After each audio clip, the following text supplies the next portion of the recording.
Internships play a vital role in your career. They are a great way to make your resume stand out, gain valuable experience along with good pay, and most importantly, land a full time offer. Most companies offer their top interns full time positions. So, in today's video, we will see what you as an intern can do to increase your chances of getting those offers.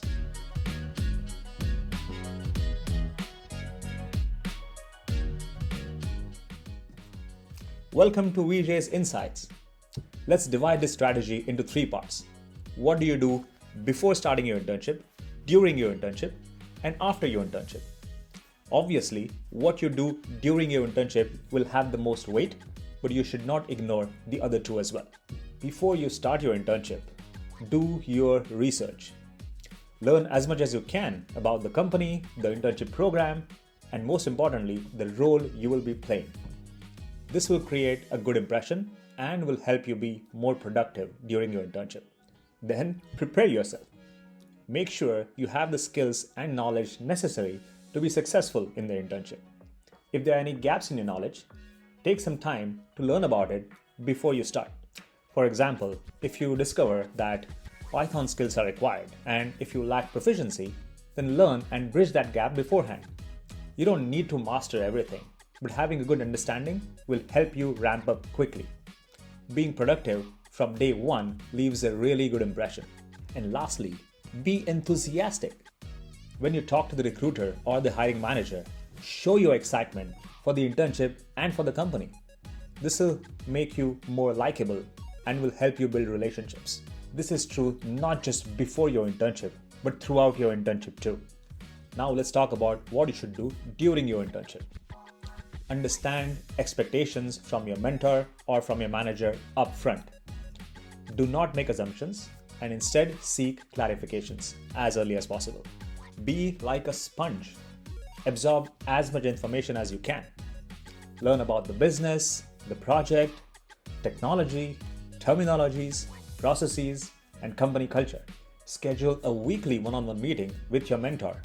Prepare an agenda and provide timely updates. Have regular one-on-ones with other folks like your manager, stakeholders, other engineers. It doesn't have to be weekly. Ask them about the appropriate frequency, but definitely meet them regularly. If you find someone who did an internship before and managed to convert that into a full-time job, ask about their experience, take tips from them. Socialize with other interns and build a strong network. Be a team player. Be willing to help out your coworkers even if that's not your primary responsibility. This will demonstrate that you are a valuable asset to the team and the company. Now the most important part, demonstrate very strong ownership over your project. What does that mean? Proactively take on tasks instead of waiting for someone to assign you work. Take ownership of all aspects of the project, including implementation, communication, testing, and rollout. Understand the purpose behind your tasks and the project. Don't just execute tasks blindly. Communicate clearly and frequently. You don't have to wait for the regularly scheduled meeting to provide important updates or surface risks. Propose enhancements or alternative approaches when appropriate. Present them in a non-offensive manner with justifications and supporting data. Seek help when needed, but show that you have exhausted your own efforts first. If you have spare time, proactively seek additional work. Don't be the person who spends too much time in the cafeteria or comes in late or leaves early. This is not the time to achieve the perfect work-life balance. This doesn't mean you should work 14 hours every day, but going above and beyond significantly improves your chances of getting the full-time offer.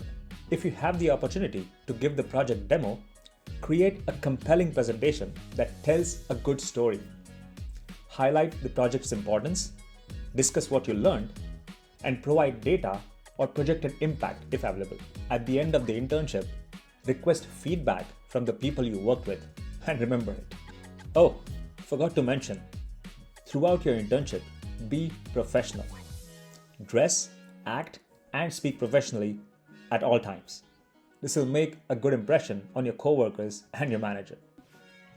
And of course, you actually have to finish the project. If you don't, then everything I just talked about may not be of much use, unless the reasons for not completing were beyond your control. Now, after your internship is over, follow up. Send a thank you note to your mentor and your manager. If you had a good experience, continue to stay in touch with your coworkers and with your manager. This will help you stay connected with the company. Lastly, if you receive the full-time offer, great, congratulations. If you don't, that's unfortunate, but it is not the end of the world. I know it's easy for me to say, but look at the brighter side. There must be something new that you learned during your internship. You'll also have something new to add to your resume. If you received any feedback, that will be helpful for the future. If you didn't receive any feedback, reflect on what you could have done differently and treat that as a learning experience. Trust me, this experience is not gonna go waste. That's it for this video. I hope you got some value out of it. If you did, please like, share with someone who you think might benefit from this, and subscribe. And I'll see you in the next video.